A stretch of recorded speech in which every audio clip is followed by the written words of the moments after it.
Pois é, Jones, o Plano Real tem muitos méritos, o Fiuza já fez uma boa resumida aí, o livro dele é excelente para explicar a tensão daquele momento e como podia ter falhado, né? Acho que isso é uma coisa importante para a gente lembrar, porque o que mais tem depois é profeta do passado, com benefício do retrospecto você imaginar que tudo tinha que ser daquela forma.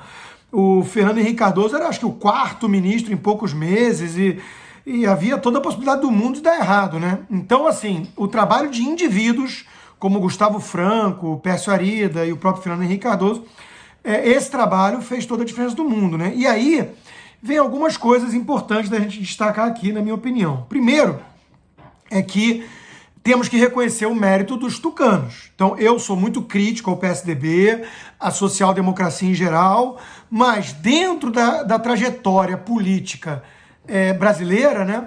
Até porque eles eram considerados à direita, o que é um tanto bizarro, é um centro-esquerda, né? Mas é um centro-esquerda social-democrata, tipo a esquerda europeia e a esquerda americana, até chegar no Obama, e hoje acho que está se radicalizando muito, parece mais o PSOL do que o PSDB, mas é uma esquerda que aprendeu certas coisas.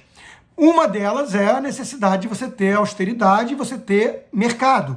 Então, é uma esquerda que queria fazer muitas coisas na área social, por meio do Estado, iniciou ali programa de cotas, ação afirmativa, muitas coisas que eu critico, MST, várias coisas que eu acho que, dentro dessa visão progressista de mundo, ajudou a atrapalhar as coisas culturais em vez de melhorar, e uma postura muito pusilânime em relação ao próprio PT.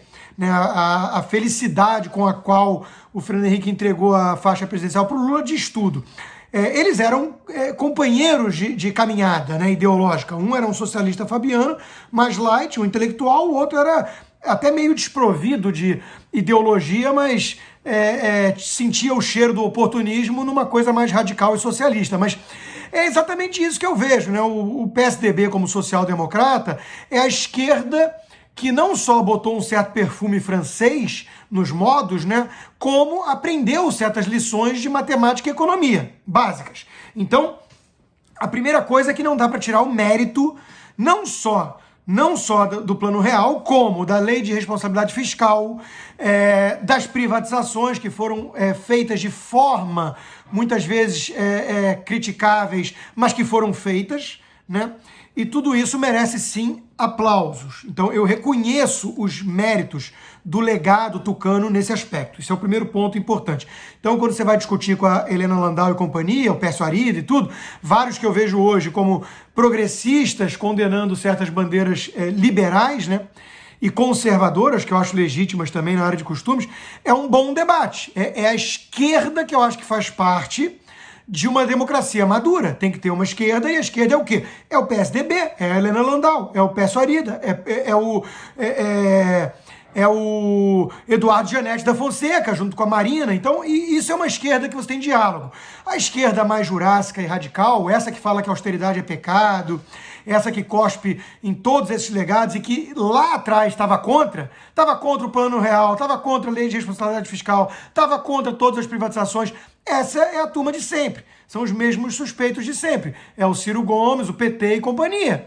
O PSOL hoje em dia, que desmembrou do PT, então, e uma ala da rede. Então, essa turma tinha que ser eliminada, politicamente falando, do debate político e da democracia. Eu acho que isso é um atraso para o Brasil. A esquerda que eu tolero para o debate é essa aí, que fez essas coisas acertadas, muitas outras que eu acho equivocadas, mas tem um resultado para entregar em gestão, né, no executivo. Então, não, sem dúvida, né, o PSOL tem uma representatividade muito maior dentro das redações de jornais e emissoras de TV do que nas urnas, né? Isso é inegável. Mas eu digo o PSOL em relação ao simbolismo dessa esquerda jurássica, ainda que tente bancar a descolada, né? Pensa no Marcelo Freixo, que virou um símbolo aí de muita coisa. Ele tem uma postura mais progressista em certas áreas do que o hardcore socialista, PT, leninista, sei lá, mas ainda assim, nessas áreas todas, representa o atraso do atraso. Agora, quando a gente fala mesmo dos tucanos, Jones, e aí eu acho importante porque eu sei que o Paulo Guedes tem também uma diferença muito grande que eu acho que pode beirar até o ressentimento. Eu já conversei algumas vezes com ele sobre isso. Ele sempre foi muito atacado pelos tucanos, né? E ele chegou de Chicago, fresquinho, jovem, virou banqueiro, virou sócio bem-sucedido de um banco de investimentos, e ele metia o sarrafo nos tucanos, porque ele falava que os tucanos não tinham aprendido nada. E aí vem uma coisa que a gente tem que reconhecer. Eu acabei de reconhecer o mérito do legado, mas demoraram. Houve uma insistência muito longa nos ideais equivocados. A inflação é inercial e a inflação é uma questão muito mais psicológica, do não sei o quê. Aí tinha vários deles lá que, de alguma maneira, vibraram de emoção com os outros planos fracassados antes. Tudo bem que aí é a turma mais jurássica, né? Mas quem não lembra da Maria Conceição Tavares chorando na televisão de emoção com o plano cruzado, congelamento de preço, né? E o plano Collor também, e os fiscais do Sarney. Então, assim, a crítica que o Paulo Guedes fazia era a seguinte: o tempo que o Brasil perdeu insistindo em ideias erradas e ultrapassadas, porque tinha preconceito com livre mercado, com aquilo que dava certo no mundo, enquanto que ele estava lá na década de 70 estudando com Milton Friedman na escola de Chicago, né? Então, ele bateu muito e apanhou muito, ele foi muito ridicularizado, foi muito ignorado por essa patota tucana que comandava ali o show e a hegemonia na Casa das Garças e tudo mais, né, na imprensa, e isso aí foi produzindo um antagonismo entre os grupos que acho que hoje se reflete na má vontade de uma Helena Landau e companhia em relação ao ministério do Paulo Guedes, que é um ministério muito bom, técnico e liberal, com uma agenda muito virtuosa, reformista, que mereceria o apoio e o aplauso de todo o liberal, né? Então, mesmo que seja só aquele liberal na economia, como alguns tucanos se transformaram, né? Então, o primeiro ponto é esse: reconhecer o mérito dos tucanos, que foi feito a coisa de uma forma muito séria, bem feita, e não precisava ter dado certo. Quer dizer, tinha muitas barreiras e obstáculos ali que podiam ter inviabilizado o negócio, não fosse a inteligência, a persistência, até mesmo a jogada de marketing de uma figura como o Gustavo Franco, que sempre soube vender bem aquele peixe, né? Até na lei de responsabilidade fiscal também, o nome é bonito, né? Quem é contra a responsabilidade? Quase ninguém. Agora, quem é contra a austeridade? Um monte de gente, porque passou a ser uma palavra demonizada e tudo mais.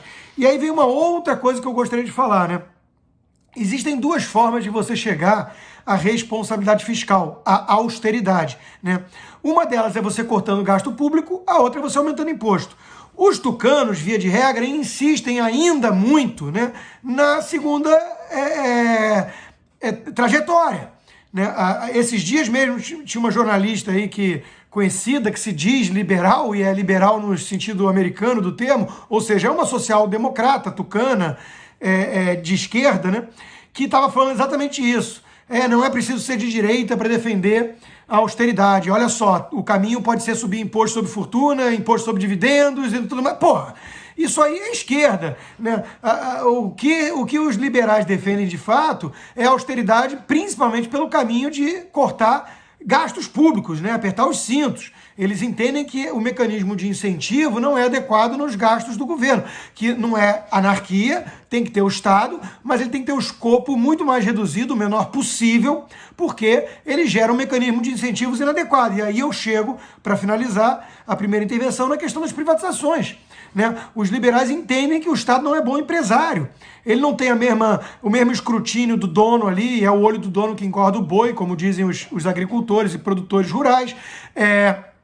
Você não consegue premiar os funcionários mais eficientes com bônus agressivos e nem punir da mesma maneira os incompetentes e improdutivos, como você faz na iniciativa privada. Se você for incompetente e ineficiente, você não vai à bancarrota como uma empresa privada, porque você sempre tem o Estado para te salvar. E por aí vai, né? Então, é uma questão básica de mecanismo de incentivos.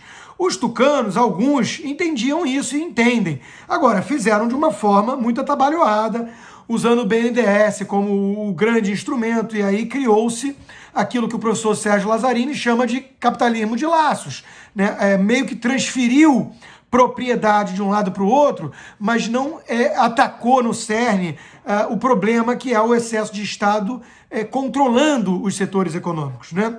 Seja por influência em grupos econômicos, seja por meio de regulação, que os tucanos também acreditam demais da conta, né, nessas agências reguladoras, sem se dar conta do risco de captura. Ou seja, eles, na verdade, por falta de convicção doutrinária, eles não confiam no livre mercado. Essa que é a verdade. Então fizeram muitas coisas acertadas, mas demoraram, fizeram por tentativa e erro, com um custo muito alto.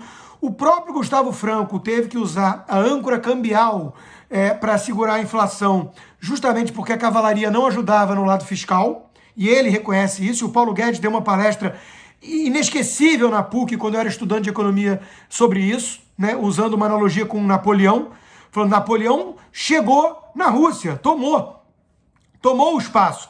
Agora está vindo o inverno e precisa vir a ajuda da cavalaria, só que a ajuda não vem, que é justamente o corte de gastos, né, o lado fiscal. Então você tem que jogar os juros para 40% para frear a inflação. Então os tucanos demoraram muito a aprender certas coisas básicas. E ainda, na minha opinião, não absorveram, não assimilaram totalmente várias lições. Então é o mal de todo social-democrata. Ele flerta com certas coisas do livre mercado na área econômica, mas ele não flerta por inteiro. Ele faz isso de forma muito incompleta, imparcial, cheia de equívocos, porque ele não consegue abrir mão daquela fé religiosa que ele tem no Estado.